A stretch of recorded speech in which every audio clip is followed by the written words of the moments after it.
এই যে পুলিশ এসে বলছে ধরেন।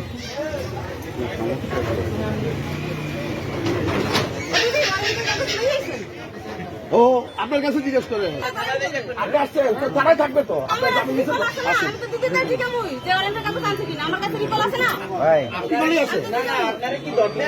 আপনাকে এইভাবে এই যে আপনাকে এই যে জানেন যে চললে যান থানায় যাইয়ে সেলুট দিয়ে থ্যাংক ইউ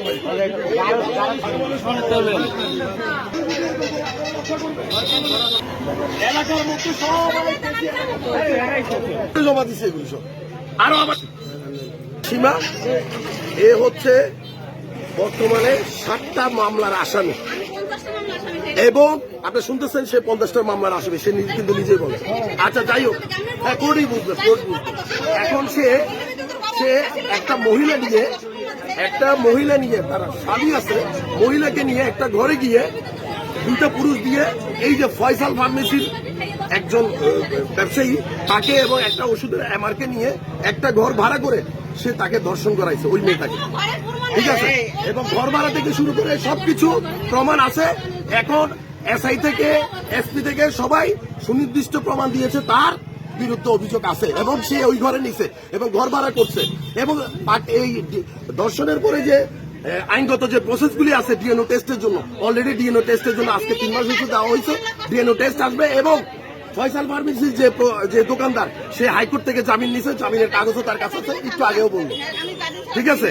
এবং আর 2 জন আসামি 2 নম্বর যে আসামি সে ওষুধের আমার সে পলাতক তার অন্য ডিস্ট্রিক্ট তার বাড়ি এবং সীমার বাড়ি হচ্ছে এখানে বরগুনায় এবং সে এখনো কোনো জামিনের নাই সে পলাতক এবং নানান রকমের ভয়ভীতি দেখাচ্ছে। এই মহিলা এসে যখন তাকে রাস্তার মধ্যে বললো যে তুই আমার এত বড় ক্ষতি করলো কেন তখন সে 1 নম্বর আসামির দোকানে গিয়ে সে আশ্রয় নেওয়ার জন্য চেষ্টা করে সে নিজেকে রক্ষা করার জন্য চেষ্টা করে ওই 1 নম্বর আসামি করে বর্তমানে এই ফয়সাল ফার্মেসি এখন বন্ধ করে দিছে। এবং এই মহিলার পরিচয়টা কি? এই মহিলার পরিচয় হচ্ছে সে সীমা, তার নাম সীমা।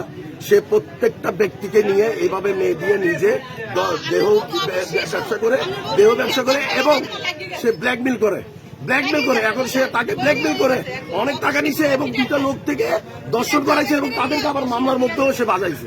আলোচিত সেই সীমা যে সীমা জ্বালাও পড়াও সীমা যাকে গোপন অঙ্গে মরিচ গলে দেওয়া হয়েছে কচু দেওয়া হয়েছে সেই জ্বালাও পড়াও সীমা এবং তার বিরুদ্ধে অনেক অভিযোগ আছে। আপনারা ভালো করে এটা খতিয়ে দেখবেন আশা করি। আমার দেশ এখানে না আমি এখানে কাউকে শুনে কত বড় এই মামলা এই যে বাবা করতেছে এই সীমা করাইছে